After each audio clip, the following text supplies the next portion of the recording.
Todo empezó con un ruido. Un golpe seco. Justo encima de mi cabeza.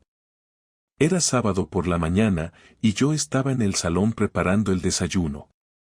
Laura se había ido al gimnasio hacía unos 20 minutos, según me dijo. Nuestra hija estaba con mis suegros ese fin de semana, así que la casa estaba en silencio. Hasta ese golpe.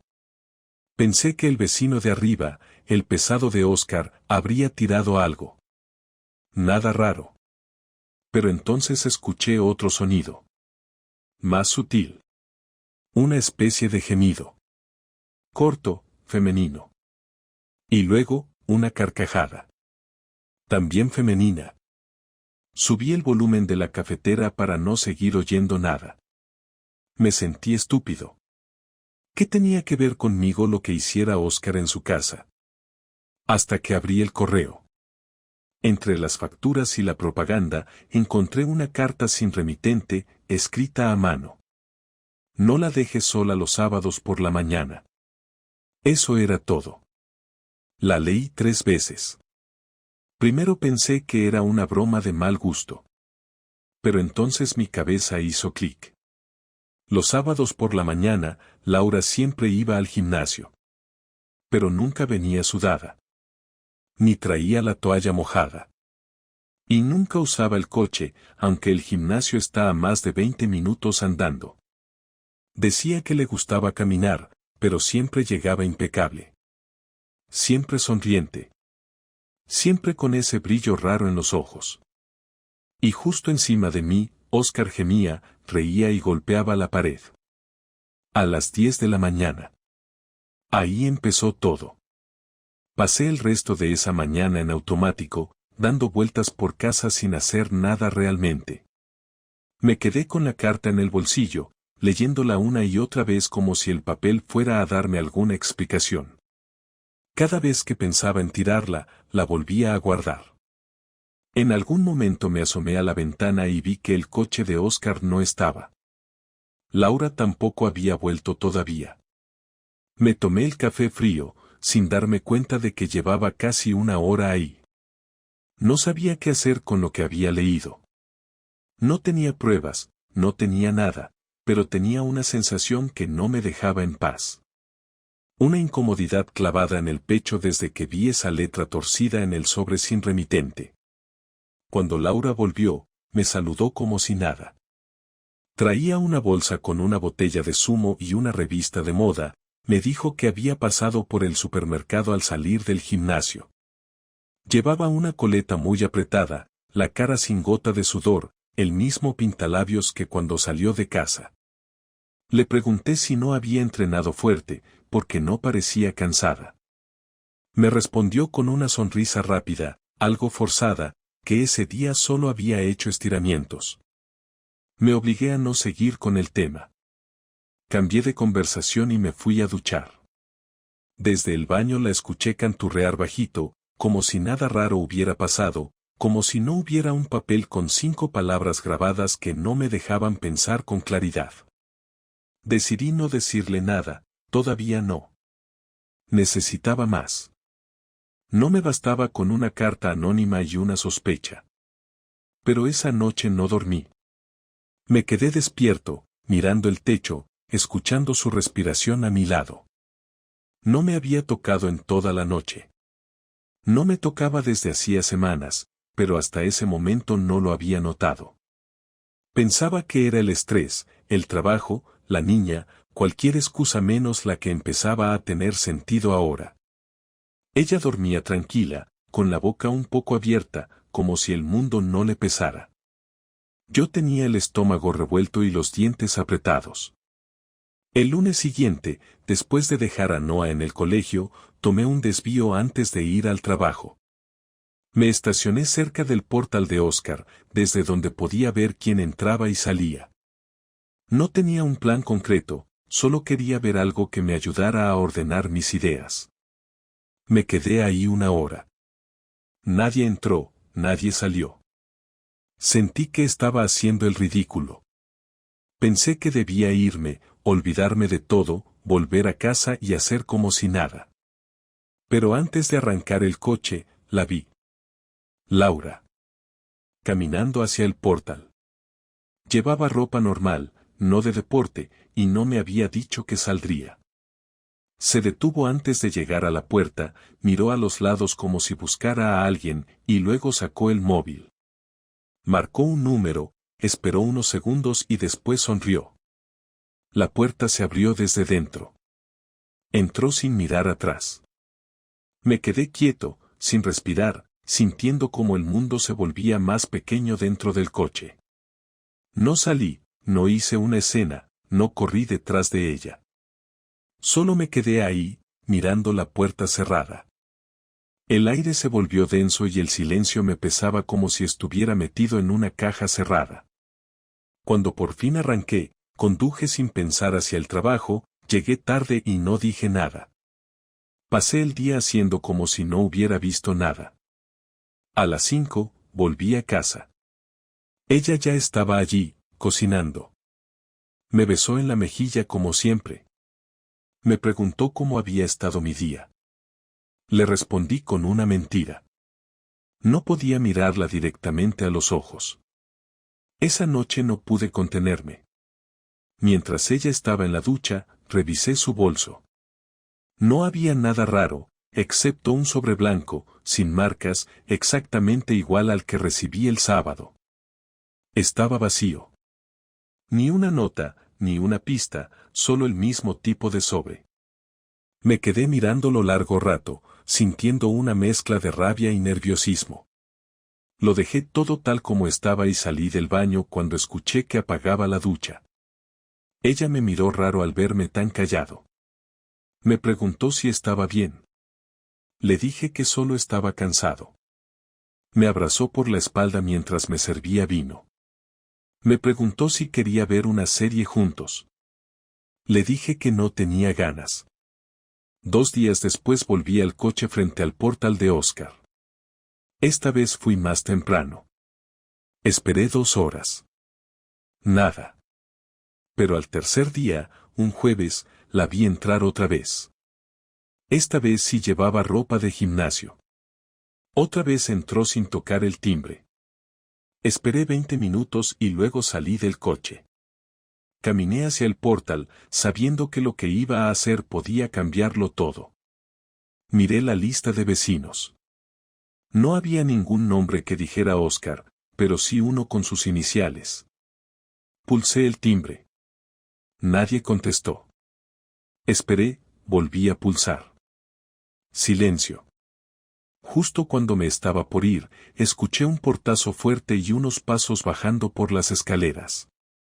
Me escondí a un lado del portal. No quería que me vieran. Escuché voces, una carcajada. Luego la vi. Laura, con el pelo revuelto y los ojos brillantes. Y él detrás. En chándal, sin camiseta, sonriendo. No me vieron. Esperé que se metiera en su coche y que él se metiera al portal otra vez. Me fui a casa por otro camino. Esa noche, Laura llegó como si nada. Me dio un beso, me preguntó por mi día. No respondí. Me senté en el sofá y me quedé ahí, sin encender la tele, sin decir nada. Ella no insistió. Se fue a dormir. Yo me quedé ahí, con la cabeza llena de imágenes que no quería tener. No tenía dudas. Ya no era solo una sospecha. Era real. El viernes por la noche me senté en la cocina con una cerveza en la mano, mirando fijamente el mantel que usábamos desde hacía años, uno con manchas de tomate que nunca salieron del todo. Laura estaba en el baño, preparándose para salir a tomar algo con unas amigas, o al menos eso había dicho. Esa misma excusa, esa misma entonación, ese mismo tono casual que ya no me sonaba sincero. Decidí que esa noche iba a preguntarlo todo. No podía seguir fingiendo, no podía seguir sonriendo por educación mientras ella se reía con otro a mis espaldas. Cuando salió del baño, con ese vestido negro que solo usaba en ocasiones especiales, me miró un momento y noté que su gesto se tensó, como si ya supiera que algo iba a pasar. No dijo nada, pero su forma de caminar por la cocina fue más cautelosa de lo normal.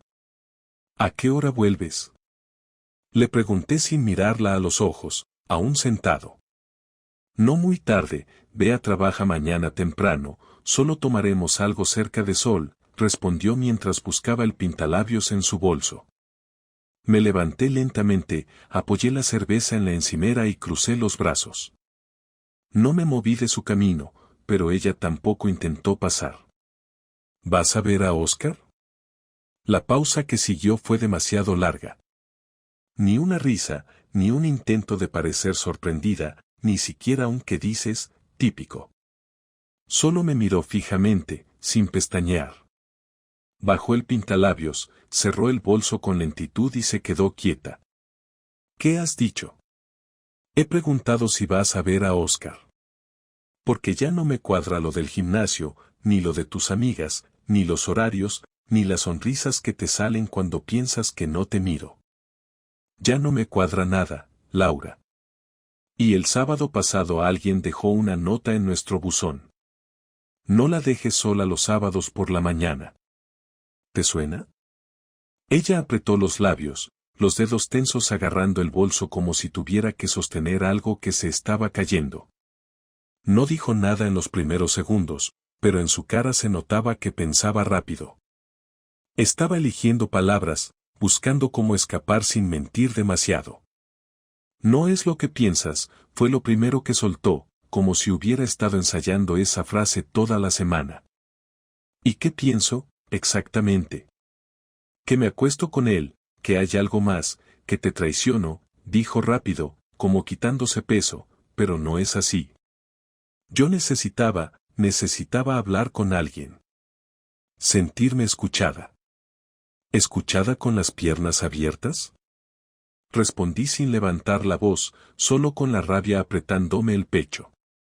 Ella me miró con una mezcla de vergüenza y desafío. No fue planeado, no fue un plan maestro para hacerte daño. No empecé a hablar con él con esa intención, solo, surgió. Estábamos tomando algo, hablamos de la vida, de lo rutinario que se volvía todo. Me preguntó si era feliz. Y no supe qué contestar. Y tú decidiste que lo mejor era follarte al vecino. Fue solo una vez. No fue solo una vez, Laura. Te vi entrar en su casa 3 veces esta semana. 3 veces en la misma puerta. No me mientas más. El silencio que vino después fue largo. Ella se apoyó contra la pared, mirándome sin intentar justificar nada más. Tal vez porque ya no podía, tal vez porque ya no le interesaba hacerlo. Me di cuenta de que no lloraba, no se derrumbaba, no pedía perdón. Solo estaba allí, incómoda pero entera. No quería que lo supieras así, dijo al final. Quería encontrar el momento, pero nunca parecía el adecuado. No existe el momento adecuado para decirle a tu marido que lo has estado engañando con alguien que vive a 30 metros. No te engañé, Javier. No en el sentido tradicional. Lo nuestro ya estaba roto desde hace tiempo. Dormimos en la misma cama y no nos tocamos. No hablamos. Solo coexistimos. Tú lo sabes. Eso no te daba derecho a hacer esto. Podías haber hablado conmigo antes. Podías haberme dicho que querías separarte. Podías haber tenido un mínimo de respeto. No lo hice porque tenía miedo. Porque no sabía cómo ibas a reaccionar. Porque tampoco estaba segura de lo que sentía por ti hasta que vi que todo esto se venía abajo. ¿Y ahora lo sabes? No. Solo sé que estoy cansada de mentir, de ocultarme, de vivir como si todo fuera normal cuando no lo es. No quiero seguir así. Entonces no sigas. Haz las maletas y vete. Esta ya no es tu casa. Por un segundo pareció que iba a decir algo más, pero se quedó en silencio. Caminó hacia la habitación sin decir una palabra, cerró la puerta y escuché cómo abría el armario. No la seguí. Me quedé ahí, en la cocina, de pie, sin saber si lo que acababa de pasar era real.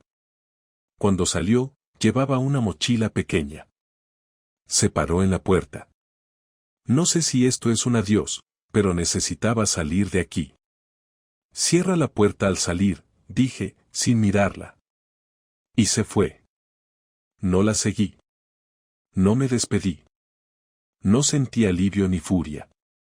Solo una especie de vacío que no tenía forma. Me senté otra vez en la silla de la cocina y agarré otra cerveza. No dormí esa noche, ni la siguiente. Me levantaba con la cabeza pesada y los ojos hinchados, aunque no había llorado ni una sola vez. No sentía tristeza todavía, solo una furia constante que me recorría cada músculo. Lo que más me jodía no era que se hubiera acostado con otro, sino que lo hiciera a metros de casa, en la misma escalera donde vivíamos desde hacía 6 años. Que lo hiciera sin esfuerzo, sin culpa, como si yo no significara nada. Y encima tuvo el valor de decirme que solo fue una vez, cuando sabía que yo ya la había visto más de una vez entrar en ese piso. Mentir cuando ya te han pillado es de cobardes, y eso me confirmó que no merecía ninguna piedad. Durante 3 días no hablé con nadie. A Noa la llevó mi cuñado a su casa porque Laura, muy conveniente, le dijo que íbamos a tomarnos un tiempo y que no estábamos bien. Yo no me molesté en desmentirlo, aunque me ardía por dentro saber que ahora ella iba a jugar el papel de víctima ante la familia. Nadie sabía la verdad, y eso era lo primero que iba a cambiar. Empecé por su madre. Le mandé un mensaje simple, sin adornos: Laura me ha sido infiel. Con Óscar, el vecino de arriba. Ya no vive aquí. No respondió al instante, pero después de un par de horas me escribió un lo siento mucho que me pareció más frío que cualquier conversación con un cajero del supermercado. No me importó. Lo importante era empezar a romper esa imagen pulida que siempre proyectó Laura, la mujer amable, simpática, educada, que todos adoraban. Era hora de que conocieran la otra cara. Después, fui a hablar con el presidente de la comunidad. No iba a contarle detalles, pero quería asegurarme de que quedara constancia de lo que había pasado. No por venganza directa, sino porque sabía que ese edificio era como un pueblo pequeño. Bastaba con soltar una frase bien colocada para que el rumor se extendiera como fuego en Monte Seco. Le dije que Laura ya no vivía conmigo, que se había ido con Óscar y que no quería que se la viera entrando en mi casa sin previo aviso. Él solo asintió con cara de incomodidad, pero entendí por sus ojos que el chisme ya estaba en marcha. Pero eso no era suficiente. Lo que de verdad quería era que ella sintiera lo que yo estaba sintiendo, esa mezcla de humillación, rabia y asco por compartir techo con alguien que había traicionado todo sin ni siquiera disculparse. Así que decidí que, si ella había destrozado nuestra vida privada, yo iba a desmantelar la imagen pública que tanto le importaba. Hice copias de las imágenes que saqué de su entrada a casa de Óscar, capturas de las cámaras de seguridad del portal, que yo mismo instalé hace meses porque ya habíamos tenido algunos robos en trasteros. Lo había olvidado completamente, pero al revisar las grabaciones ahí estaba, entrando sonriente, saliendo relajada, saludando al portero sin ningún disimulo. El día que me dijo que había estado en la peluquería, había estado en el piso de arriba. El día que juró que tenía una reunión con su jefa, también. Metí todo en un pendrive y fui a su trabajo. Me presenté en la gestoría con cara de quien iba a entregar unos documentos urgentes. Me recibió su jefa, una mujer con la que apenas había cruzado palabras en las reuniones de Navidad. Le dije que era importante, que necesitaba hablar con ella en privado, y le entregué el pendrive con una nota: esto le interesa si valora el ambiente profesional de su oficina. No me detuve a explicarle nada. Solo dije que si necesitaba hablar, podía llamarme. Me fui sin mirar atrás. El lunes siguiente supe que Laura había pedido unos días de vacaciones repentinos. Una amiga común me escribió por Instagram para preguntarme si todo estaba bien, que Laura no contestaba mensajes y que había oído que algo había pasado. Le respondí que todo estaba bien, que simplemente ya no vivíamos juntos. En menos de 6 horas, otra amiga me llamó directamente, preguntando si era verdad lo que se decía. Le dije que sí, que Laura me había sido infiel con el vecino y que ahora estaba probando cómo era la vida sin consecuencias. No me costaba nada hablar claro, ya no estaba protegiendo a nadie. El último paso fue Oscar. Subí una mañana temprano, cuando sabía que estaría en casa. Me abrió con cara de dormido. No dije ni hola. La próxima vez que bajes a follarte a alguien, intenta que no sea la mujer de otro, le dije, mirando directo a los ojos. No respondió. Cerró la puerta sin decir una palabra. Pero su cara lo decía todo. No esperaba que fuera a enfrentarlo. No esperaba que lo dijera tan directo, tan simple. Y ahora él también tenía algo que cargar. Porque desde ese momento, cada vez que algún vecino lo mirara, no sabría si era por lo que sabían o por lo que imaginaban. Regresé a casa y me senté en el sofá. Estaba cansado, sí, pero sentía que había hecho lo necesario. No por despecho barato, sino porque ella necesitaba entender que esto no iba a ser limpio ni silencioso. No iba a ser una transición cómoda hacia su nueva vida. Si ella había elegido romperlo todo, entonces tendría que vivir con los pedazos. Pasaron 5 días desde que Laura se fue de casa. Durante ese tiempo no recibí mensajes suyos, ni llamadas, ni siquiera un intento de justificar lo que había hecho. Pensé que habría algo, aunque fuera una frase torpe, una petición de explicaciones o una excusa cobarde, pero no hubo nada. El silencio de su parte no me tranquilizaba, me irritaba más. Me hacía pensar que tal vez realmente no le importaba en absoluto lo que habíamos tenido, o que simplemente esperaba que con el tiempo todo se calmara y se pudiera volver a hablar como si nada hubiera pasado. Pero no iba a ser así. Yo necesitaba cerrar esto. No por ella, sino por mí. Porque no podía seguir en esa especie de espera absurda donde el dolor se mezclaba con el rencor y el asco. No quería un mensaje por WhatsApp, no quería una carta ni una llamada casual. Quería verla cara a cara. Quería mirarla a los ojos y dejar claro que todo lo que había construido se había ido al carajo por su decisión, no por un desgaste natural, no por la rutina, sino por su cobardía y su egoísmo. La llamé el miércoles por la tarde. Me respondió al segundo tono, como si estuviera esperando la llamada. ¿Qué quieres? Fue lo primero que dijo, sin cortesía, sin intención de suavizar nada. Hablar. Pero en persona. Esta noche. En casa. ¿Para qué? Para que me lo digas todo sin esconderte detrás de una pantalla. Si tienes un poco de respeto, ven. Vale. Colgó. No preguntó la hora. Sabía que sería después de las 8. Siempre fue así. A las 8:30, escuché la llave girar. Aún no la había quitado del llavero. Entró despacio, como si no supiera si tenía derecho a pisar el salón. Iba vestida de forma sencilla, sin maquillaje, sin ese aire de seguridad que siempre llevaba puesto como un escudo. Se sentó al otro lado de la mesa sin decir palabra. Yo tampoco dije nada al principio. Solo la miré. Estaba más delgada, más pálida, con ojeras. No sabía si era por el remordimiento o por el desgaste de estos días, pero ya no tenía la expresión desafiante del viernes pasado. Bajó la mirada. ¿Por qué? Fue lo primero que logré decir. No quería gritar, no quería dramatizar, solo quería entender por qué lo había hecho así, de esa forma tan sucia, tan miserable. No lo sé.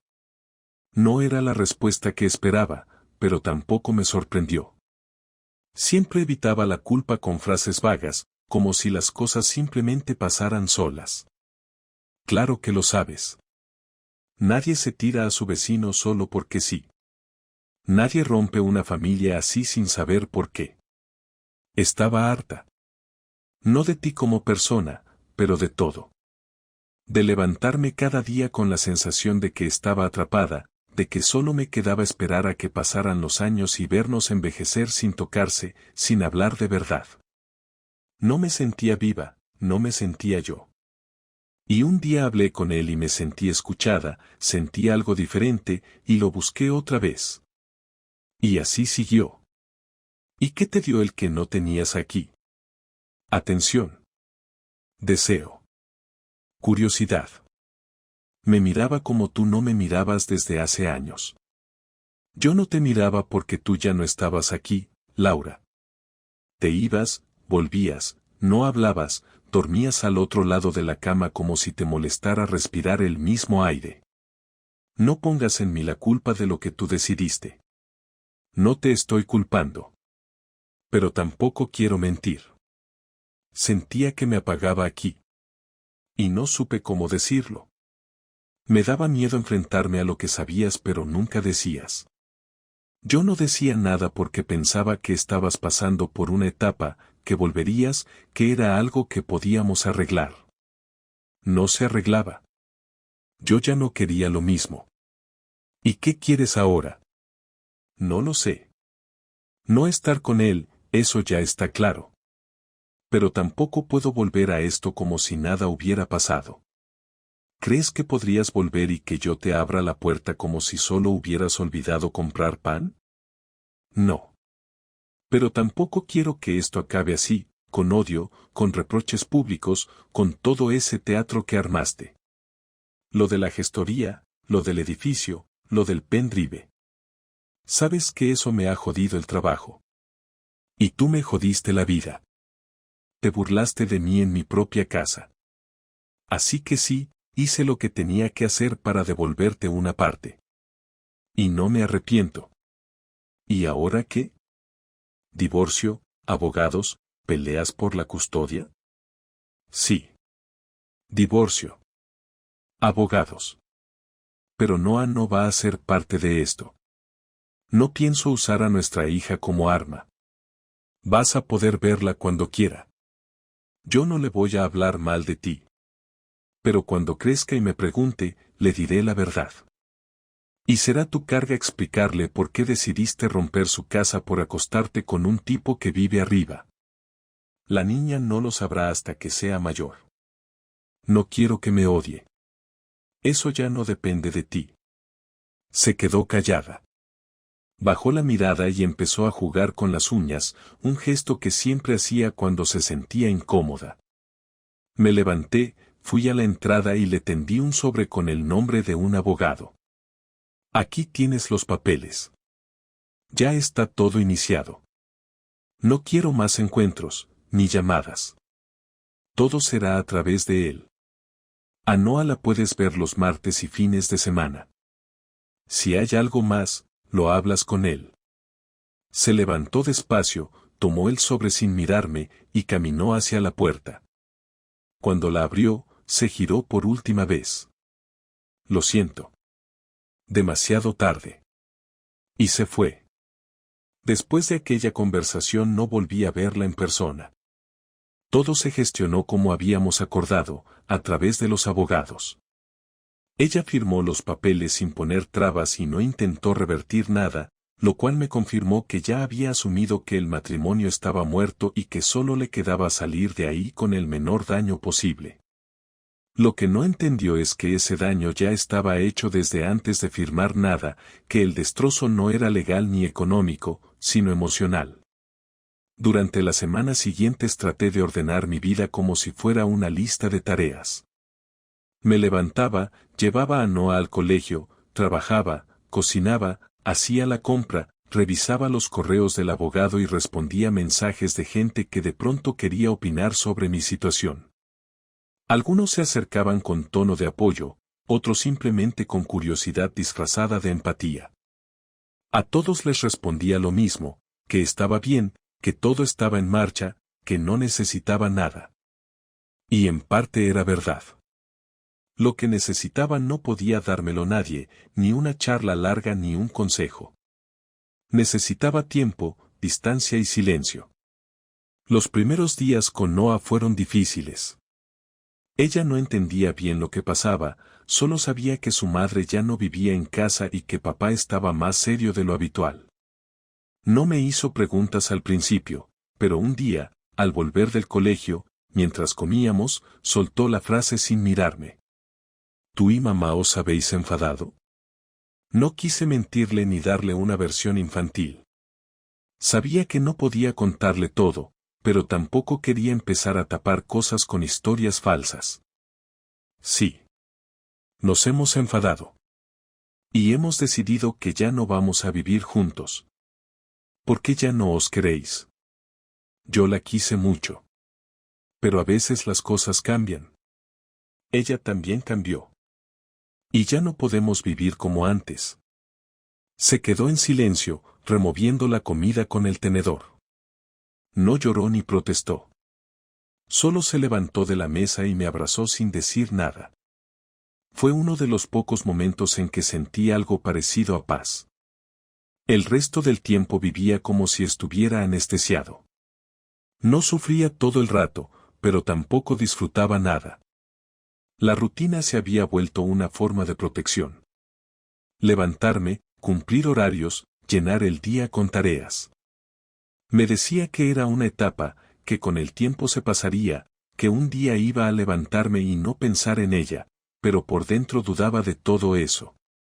No sabía si realmente se pasaba alguna vez, o si uno solo aprendía a vivir con esa versión nueva de su vida, con menos brillo, con más sospechas, con menos ganas de confiar en nadie. A los 3 meses del divorcio vi a Oscar en el portal. Iba con una bolsa del supermercado y al verme se detuvo, como si no supiera si debía saludar o fingir que no me había visto. Me miró con la cabeza gacha, y por un segundo pensé en decirle algo, cualquier cosa. Pero no lo hice. Me limité a mirarlo sin expresión y seguí caminando. Ya no me salía la rabia de antes. Ya no necesitaba hacerle sentir mal, porque sabía que ya lo estaba. Su cara lo decía todo. No había ganado nada. Ni una pareja, ni una historia nueva, ni respeto de nadie. Solo el desprecio silencioso de todo el edificio y una versión cutre de sí mismo. Me sentí mejor al comprobar que no tenía que hacer nada más. Que todo ya se había equilibrado por su propio peso. Con Laura volví a hablar por teléfono algunas veces, solo por temas relacionados con Noah. Eran llamadas cortas, funcionales. No había rencor en el tono, pero tampoco afecto. Era como hablar con alguien que había sido parte de tu vida pero que ya no tiene acceso a tus emociones. Ella trataba de sonar amable, y a veces incluso me preguntaba si todo iba bien, si necesitaba algo. Nunca le devolví la cortesía. Mantenía la conversación centrada en la niña y cortaba en cuanto podía. No porque odiara su voz, sino porque ya no tenía nada más que decirle. Lo que tenía que decir ya se lo dije, y lo que ella tenía que escuchar ya lo había escuchado. No había más. Una tarde, mientras doblaba ropa, encontré una camiseta suya entre las sábanas. No la reconocí al principio, pero el olor fue suficiente. Me quedé quieto, con la camiseta en la mano, sin saber si tirarla, guardarla o dejarla ahí. Al final la metí en una bolsa con otras cosas suyas que habían quedado en un armario y que no había tocado. No se la iba a devolver. No iba a llamarla para eso. Tal vez algún día tiraría todo sin pensarlo. Pero en ese momento no. No por nostalgia ni por apego, sino porque todavía necesitaba saber que lo que pasó fue real. Porque había días en que me levantaba y pensaba que todo había sido una pesadilla mal estructurada. Pero no lo fue. Ahora empiezo a salir con una compañera del trabajo. No es nada serio, ni tampoco sé si llegará a hacerlo. Pero me hace bien hablar con alguien que no tiene nada que ver con lo anterior. Alguien que no me recuerda a Laura, ni a mi casa, ni a todo lo que perdí. Noah empieza a reírse más, a dormir sin despertarse por las noches. Y yo empiezo a pensar que tal vez no todo está perdido. Que aunque ya no tenga la familia que soñaba, tengo una nueva versión de mí que puede volver a levantarse.